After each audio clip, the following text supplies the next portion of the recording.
আসসালামু আলাইকুম ভিউয়ার্স, কেমন আছেন সবাই? আশা করছি সবাই ভালো আছেন। আমিও আলহামদুলিল্লাহ ভালো আছি। তো নতুন আরেকটি ব্লগ নিয়ে চলে আসলাম আপনাদের মাঝে। তো সকালের ওয়েদার আলহামদুলিল্লাহ খুবই ভালো আর সেই সাথে রোদও ছিল প্রচণ্ড পরিমাণে। তো সকালে ঘুম থেকে উঠেই হচ্ছে এখন রুটিন হয়ে গিয়েছে।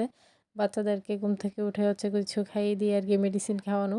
যাই হোক মেয়েকে ছেলেকে ২ জনকে হচ্ছে মেডিসিনগুলো খাইয়ে দিয়েছি। তো যেহেতু জ্বর কোনো কিছুই খেতে চাচ্ছিল না।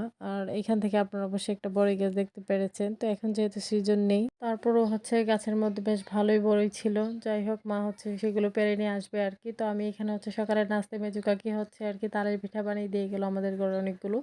তো আমি এখানে কিছু পিঠা নিয়ে বসেছি। তো সেটা দিয়ে হচ্ছে সকালের নাস্তাটা করছিলাম। তো ভালোই লাগছিল। আর একেকজনের বানানোর ধরন একেক রকম হয়। তো আমার কাছে পিঠাটা খেতে বেশ ভালোই লাগছিল। আর তালের পিঠা বরাবর আবার খুবই পছন্দের।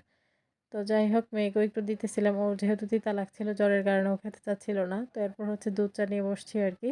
তো চাটাই খাচ্ছিলাম আর অনেক কথাই বলতেছিলাম। মেয়েকে অনেক কিছু জিজ্ঞাসা করছিলাম। আর সে হচ্ছে আরকি শোয়া থেকে একদমই উঠতে পারতেছিল না। যে মেয়ে হচ্ছে সারাক্ষণই ঘরটাকে গরম করে রাখতো। সারাক্ষণ কথা বলা, হাঁটা চলা সবকিছুই। তো সে এখন হচ্ছে উঠতে পারতেছিল না। এতটাই অসুস্থ হয়ে পড়েছে। যাই হোক ওকে তো মেডিসিন খাওয়ালামই। মেডিসিন খাওয়ানোর পর একটু মানে জ্বরটা কমে তারপর আবার সেই আগের মতোই।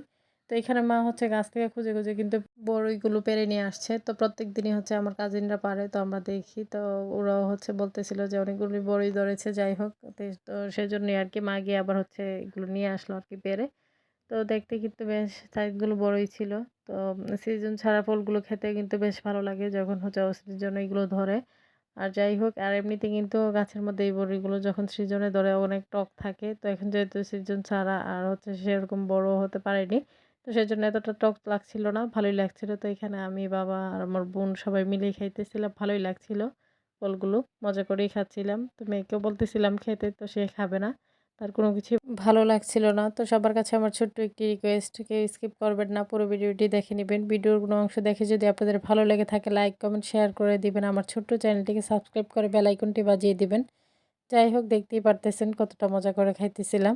আর সবকিছু মিলিয়ে মন মেজাজও তেমন ভালো ছিল না যেহেতু বাচ্চাগুলো অসুস্থ। তো সেজন্য একের পর এক একজনের পর একজন অসুস্থই থাকে। একদিকে ছেলে অসুস্থ আবার তাছাড়া ছেলে সুস্থ হলো এখন আবার মেয়ে এরকম একটা অবস্থা আরকি। যাই হোক বিকেলবেলা হচ্ছে আরকি আকাশে ভিউটা সুন্দর ছিল। তো একদিকে হচ্ছে হাসছিল আরেকদিকে কান্না করছিল। যাই হোক আগে আরকি দাদুরা বলতো ছোটবেলা আরকি শুনতাম যেগুলো যে আকাশের ভিউটা এরকম থাকলে বলতো আকাশ নাকি হাসি দিয়ে আছে আর শিয়ালের নাকি বিয়ে হচ্ছে এরকম কথাটাই বলতো। যাই হোক এরকম কথা কার, কার দাদু নানুরা বলতো অবশ্যই কমেন্ট করে জানাবেন। তো যাই হোক আমার কাছে সবকিছু মিলিয়ে আরকি ভিউটা খুবই সুন্দর লাগছিল আরকি। সেজন্য একটু ক্যাপচার করে একদিকে বৃষ্টি পড়ছিল সারাদিন কিন্তু প্রচণ্ড পরিমাণে রোদ ছিল। এখন বৃষ্টি হওয়াতে কিন্তু চতুর্পাশটি ঠান্ডা হয়ে গিয়েছে। সবকিছু মিলিয়ে গরমটা এখন চলেই গিয়েছে। তো ভালোই লাগছিল। একদিকে রোদ ছিল আবার এখন আবার বৃষ্টি সবকিছু মিলিয়ে অসাধারণ। যাই হোক এদিকে বাবা আবার চলে গিয়েছিল আরকি তার নাতিনের পছন্দের ফল নিয়ে আসতে। তো এখানে মেয়ে হচ্ছে রেম্বুটান ফলটা খুবই পছন্দ করে। যেহেতু ওর শরীরটা অসুস্থ তো এমনিতে এই ফলটা বেশি পাওয়া যায় না। তো আজকে একজনের কাছে পেয়েছে যাও হচ্ছে তেমন ভালো ছিল না তাই অল্প করেই নিয়ে আসছি। আর এদিকে আমার মেয়ে তো এই রেম্বুটান খুবই খুশি যেহেতু তার পছন্দের ফল তার নানা ভাই নিয়ে আসছে সেজন্য সে অন্য কোনো ফলের দিকে তাকায়নি। এই ফলটা দেখে সে খুবই খুশি আর বাচ্চারা কিন্তু পছন্দের জিনিস অল্প পেলেও খুব খুশি থাকে। তো আজকের ভিডিও এই পর্যন্তই। সবাই ভালো থাকবেন, সুস্থ থাকবেন, আশিস জন্য দোয়া করবেন। সামনে নতুন কোনো ভিডিও নিয়ে আবার চলে আসবো। আল্লাহ হাফেজ।